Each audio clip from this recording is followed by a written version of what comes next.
Hey there everyone, I haven't posted a video in a few days, so a few bits have come up and I'd like to talk about them all in one video. So hopefully this is interesting for people. What I'm going to be talking about is first of all this little post down here about skill runes not critting. Then I'm going to be talking about the guild skills, the new guild skills that have come in because there's some very interesting stuff in there. And then I'm going to be talking about Furion having its level increased to 150 and the current festival. So the first thing first is this post down here. This is my King's Road guide page, which then I haven't actually everything has to go through approval before it gets posted. So these guys, I think this was actually 4 days ago. I'm sorry I didn't post it, but anyway, he was asking about Meteor Strike, saying it didn't crit. Actually, fair play to you. Well done for noticing that it doesn't crit. I took a little while testing that, so people noticed that something was wrong, and they said the damage in PvP was just shocking and all that kind of stuff. And yeah, so I tested it, and it is that it doesn't crit. In fact, Shadowburn and Call of Terror don't crit either. It kind of ruins the skill rune, and it's not on the skill rune at all. So there's actually a discussion on the forum all about it. Valandaria's talked about it, and apparently some other skill runes were meant to not crit as well. But anyway, I'm in a discussion with Valandaria about it at the moment, and what I'd really like to see is where they have intentionally made stuff not crit, for it to be shown in-game, in the description, so that people are aware when they look at the skill rune, and you know, just so they know a bit more of what's going on. Also, hopefully, any ones which they have intentionally not put to crit, like say Meteor Strike maybe, I hope they do listen to us and maybe change it so it does crit, because Arcane Beam specifically is meant to be a very good damage skill, and if a skill rune doesn't have crits on it, then it's just not going to add much damage to the skill, so it's kind of pointless. And yeah, hopefully they'll change that. Meteor Strike is one where I'm going to really stick it to them, and hope they do change. But there's some other ones out there as well, which could really benefit from a change. So yeah, go check out the forum thread and read up on it there. But as far as it's going on, I'm trying to sort that out with Valandaria. Now the other one was about Furion level 150. I'm going to talk about that later. What I'm going to talk about now is guild skills. So this is my alt account, well my main alt account, level 59 knight. Nice little guy in my old guild. This is the main reason why I have him, is just to hold on to my old guild, which it's only level 5, so we can look at exactly what level the things get unlocked at. Now, I actually have a guild skills guide which goes through the requirements. I need to fill in some bits here, and I'm going to update this at some point with the new skills, as well as changing some bits which I'm not so keen on, which, you know, because I made this when it first came out. So I had some, a now different opinion on some things. So what I do have exactly is the levels, the CP requirements, for the different types of skills. So I have them all there, apart from this type of level 40 things, just because I can't manipulate guild level in my test environment. So I can't actually, I have to sit there clicking contribute loads to try and level up my guild, which means trying to get it to a high level is going to take me like tens of hours. So working this out is going to be a bit trickier for me. I'll see what I can do. But anyway, all the others are there, and it talks about all the levels at each points. I then go through the skills, and I have them in like order of how good they are, which again I'm going to change slightly. But yeah, I analyze them a bit. Generally, you just want to get all the skills up to a certain point. Like all the level 40 skills are really cheap for the first 10 levels, so you want to do those. And then the ones which have 10 levels, you want to get to level 2. But anyway, I have then a recommendation for the levels here, which I went through sort of what you want to invest in straight away, and then later on, and then your sort of final target levels for these things. Which again, I'm probably going to change that quite a bit. One thing I do like a lot more now is the dragon cooldowns. You can see here I put it as like, no, don't invest in it at all, don't invest later on, and then have a final target of 2. They're actually really useful, so I would change that. So anyway, I'm going to update this at some point soon, and add in the new skill levels. But as for the ones that are here, the most important ones, or the best ones to do, most efficient ones, are these bonus ones, which have only 1 rank, and they're quite cheap to do. They just give a boost to your character. They're great to do straight up as soon as you unlock them. So there are a few of them scattered around, and then the first new one that's been added is at level 25. It's the mana per kill. This one is the main reason why I wanted to talk about it, because mana per kill is an extremely useful farming stat. It's one which I've been pestering Rumble for like the last year or two to add for the new players to get, because I use old earrings and an old jewel, which give me 5 mana per kill in total, and it means that when I'm farming, I don't need to worry about mana at all. I can just kill off some enemies, and then my mana bumps right up again. Other people, I don't know how you manage, honestly. The way I farm, I think I use skills a lot, and I actually would not be able to manage my mana if I didn't have mana per kill. So this will be very useful for almost everyone in the game who doesn't have mana per kill stats. And the first 2 ranks will be cheap. They cost 140 and 460, so that's 600 total for the first 2 ranks. Getting beyond that is a bit more expensive, but certainly 2 mana per kill is going to make a huge difference to your farming, and you can boost it more if you need it. Just see how it goes. But yeah, so this is very important and very good, and I'm glad they added it at level 25, which isn't too far. The first 20 levels are really cheap to do, so yeah, most skills should be able to do that, and it would be a nice boost to them. Then you've got increasing gold bars. This is kind of more expensive. I think it's 2,500. I'll just check on this. 2,500? Where is it? Can't find it now. Yeah, 2,500. So that's a lot more expensive, and to be honest, I don't see much boost in it. But this is one of the things which I requested. They actually put in almost exactly what I requested for them to add in. They mentioned in the patch notes, like, this is to do with player feedback. Now, I don't know how much player feedback went in. No, sorry, I don't mean to, like, say they lied, but basically, I spoke with various people from top guilds and stuff, and we talked about what we'd like to see in levels beyond 100, and also being added into the earlier levels. And yeah, like, I gathered that together, put it all forwards, and they've done almost exactly that. So I think that's why they said it's to do with player feedback, is because they've done almost exactly what I put forward, which I'm very happy about, and I hope you do like the way they've done it. Also to mention, the guild levels increased from 105 to 250. Skills only go to 200, but it's actually 250 is the max now. So these gold bars, not a whole lot of use for that, but if you do want to increase your gold bars and you have the CP, then go ahead and do it. It's quite handy to, you know, be able to live off the free bars for a little bit longer without being forced to farm. Then we have some first of the PvP stats. So this is at level 40 now. We get the crit block. Crit block's one of the more useful PvP stats, and getting 10 levels in this will probably make a little bit of difference in PvP. Not sure exactly how much, but yeah, it reduces, it makes you a bit more tanky, and that's quite good to have in there. Armor penetration, I'm not a huge fan of this, but you can get a fair amount of armor penetration here. I'm actually interested to see whether they will change this as time goes on, because our armor is going to increase more and more and more, and the max on this is not going to increase. So whatever you invest in this is going to slowly depreciate over time because of stat inflation. So yeah, I'll probably put 10 points in this again, but not really take it beyond that. That's for people who love armor penetration. Go ahead and do it. Got some more gold bars here, and then we've got tenacity. Tenacity is a really cool stat. The first 2 levels of this will be really cheap, so definitely get them. But ultimately, this is one of the more important PvP stats that actually makes a really big difference. So it's cool to see that there, and for anyone who does invest in this more, that will probably benefit them a lot. Crit resistance. It's really interesting to see this only actually goes to 10.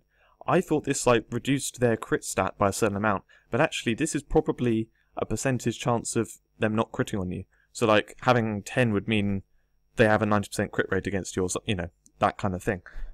So that's quite cool, and again, very interesting stat for people to invest in. Some more gold bars there, and then we've got cooldown reduction at level 100. I like this a lot. It's not very much, because if they did put too much, it would be overpowered. But yeah, you can easily get 1% here, and again, very interesting stat. Nice to have as a small boost that you can possibly get. Beyond that, it becomes dragon health and dragon damage.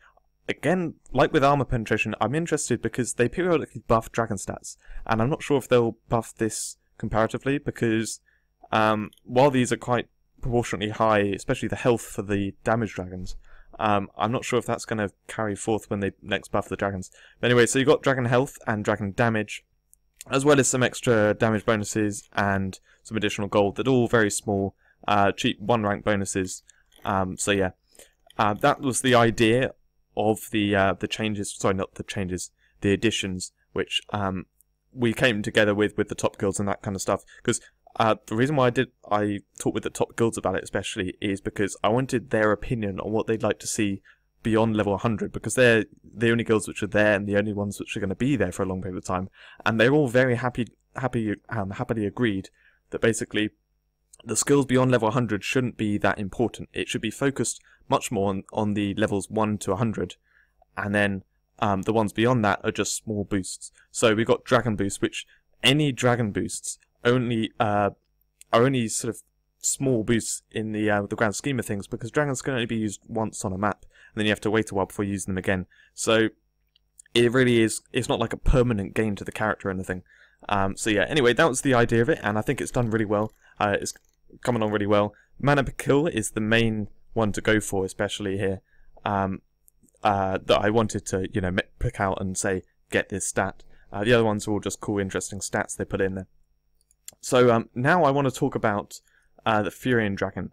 So if we go here, this is my main Excel ultimate file thing, and Furion is actually the second dragon which goes to level 150. Golden Scourge is the previous one, although that was for a very specific reason. It was because they had a leaderboard at the time, and they were going to have a tie because both two people got it to level 120.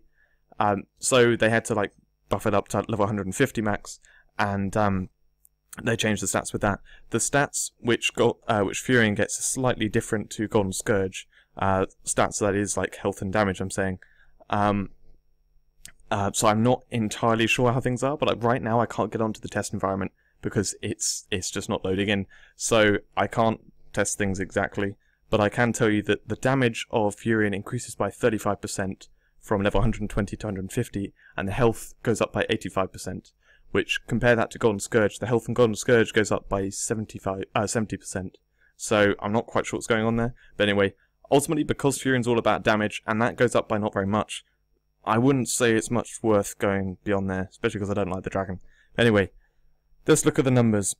Golden Scourge is the 3 times the standard here, and Furion is just the standard. So if I go across to the fish requirements, we can look at the 3 times the standard. This is Golden Scourge here compared to normal 3 times standard dragons. As you can see, relic levels exactly the same cost. Mythic, it costs 77 million to get to level 120, and then 210 million-ish to go from level 120 to 150. If you then look at the standard one here, it costs 25 million to go from level 100 to 120.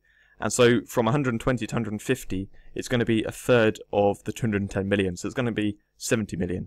Now, if you compare that to the total amount to get from level 1 to 120, 44 million, it then becomes 114 million to get from all the way to level 150. Those last 30 levels are very expensive. And because the dragon's not particularly good, I would only do this for the festival. I wouldn't do it for any other reason. The dragon itself... Oh wait, sorry, what was I going to say? I lost my train of thought. I don't normally lose my train of thought with this. So, I'm going to have to pause for a second. I remember now. Okay, so the reason why this has been increased from level 120 to 150, I think, is just because in previous festivals, requirements have been set with the more premium dragons, which take 4.5 times fish or 5.4 times the fish, and this one is with one that with a dragon that takes the standard amount of fish. So to kind of keep the requirements up high for doing the festival achievements, I think that's the reason why they've increased it to level 150. It's not foreshadowing them increasing all dragons up to level 150. I don't think we're going to see that for quite a while. So yeah, we haven't really seen in the forum people discussing that, thinking that they're going to start increasing every dragon. But yeah, I think it's just for this festival for that specific reason, and they're not going to start doing it to them all. But we may see that in the future. Certainly, those last 30 levels, what they do is add a load more health, not much damage, and the requirements are ridiculous. So it's not really going to be there for not really going to be useful to do for everything. The last thing to look at would be the dragon itself. So this is my dragon skill notes, which is what I'm going to be putting into my dragon's guide when I get around to doing that. I've been doing videos on the other stuff, which is very time consuming, the skill combos, and really what I want to do with that is to create a group of videos which then show each of the skill combos, and then go on to talk about builds and make videos showing different ways to play in PvE. I can't do loads of PvP stuff. I mean, I do that for wizards, but I can't do it for archers and knights. So I'm going to be doing the skill combo videos and then going on to build videos and showing different ways to fight in PvE, and like you know, how to do it when you got when you're really strong and when you're really weak as well. You can do loads of different things to mess about with stuff. So I really wanted to do loads on gameplay before then I go on to the dragons, which is why they've been delayed massively. But anyway, I've got all the notes here, and this is all just ready to put straight into my dragon's guide. However, actually, I'd like to redo the dragon's guide but when I put it in, as well as making the videos about the dragons as I bring them out. As you can see, I've done pretty much every dragon, and also I'm doing a DPS listing. So this is to give an idea of how strong the dragons are, because it's fair enough, you know, listing the numbers and saying like, okay, so Chrysalis, it does a damage over time around it for 10 seconds, dealing 0.2 to 0.4 times the damage of the dragon once per second, every 15 seconds, and this doesn't crit. Like, how are you really gonna like you know, look at that and know exactly how good the dragon is compared to the other ones? So I'm doing DPS listing and loads of other analysis and stuff. That's what I plan to do in my dragon's guide. And yeah, Furion itself, let's just have a look at Furion. So the reason why I don't like Furion, you'll hear now, is that the first skill gives a huge boost to the damage. It goes up to 60% with training, but it's only for 10 seconds and it happens every 25 seconds. So it's not a very reliable damage boost. Yeah, just ultimately nowhere near as good as what Ignis and Avalanche do for themselves. So yeah, I'm not particularly keen on that. And then the second skill, it's an area of effect damaging skill. It does crit, but it does 2 to 4 times the base attack damage. That's with training, so up to 4 times, which isn't as high as what you get on a lot of the other damage dragons. It's going to be good because it's a damage dragon. It, you know, has the high base damage, but it doesn't do a lot, and it's every 10 seconds. Which, when you start looking at the other dragons, a lot of them have them every like 6 seconds or 4 seconds, and so every 10 seconds, this is the only damage skill which is doing. It just doesn't really add up to being that great a dragon. So that's my opinion on it. I think it's probably one of the worst damage dragons that's out there. But there are a few other ones, especially support ones, which do worse overall than this. Like, this does actually do fairly decent damage. Anyway, I'm going to go through all those at some point in the future. I hate delaying stuff, but there's only so much time I can put into things. And once I'm past these exams, which is in a couple of weeks, then I would like to put a lot of time into video making and guide writing. So we'll see what I can do then. But that's it for this video. There's nothing else I want to go through. Oh, actually, sorry, yep, one more thing. I always have to say that just to trigger my mind. So one last thing is that they've added the first and last button to the inventory. And now I haven't really done a video showing how I like to organize stuff to save myself time and generally be good. But before I had about half of my farming stuff on this first page, and then I had the other half on like page 4 or so. So then I'd have a little space here to like have the most recent drops in, and then I've got a few pages spare to like have jewels and lot boxes go into. Before then I get into the actual items and stuff that I've got there. However, because of this first and last button, you can organize it quite differently. So I have these consumable things, sorry, not consumable things, the currency things, so I can see very quickly, I can check up on how they're doing and everything. They're constantly there. Then I have a lot more space on this first page, because all my farming stuff I put on the last page. This is what I recommend doing. I'm in my farming stuff right now, so this is all my, you know, proper gear stuff. And if you have them on the last page, they're out of the way, but you can still very quickly get to them. And nothing's going to interrupt them. Like, you know, all the drops which I'm picking up are going on these first few pages, where I've got empty space and I can deal with them all the time. So yeah, just as a little tip, I'd recommend putting your farming stuff onto the last page, and probably keeping this currency stuff on the first page. This is my crown here, which I flip on and off when I then go to do event running. So I have that on the first page there. Anyway, that's it from me. I hope you're all doing well and enjoying the game and stuff. Having good summer holidays and all that. So yeah, I'll see you in a few days probably, and see you then. Have a good one.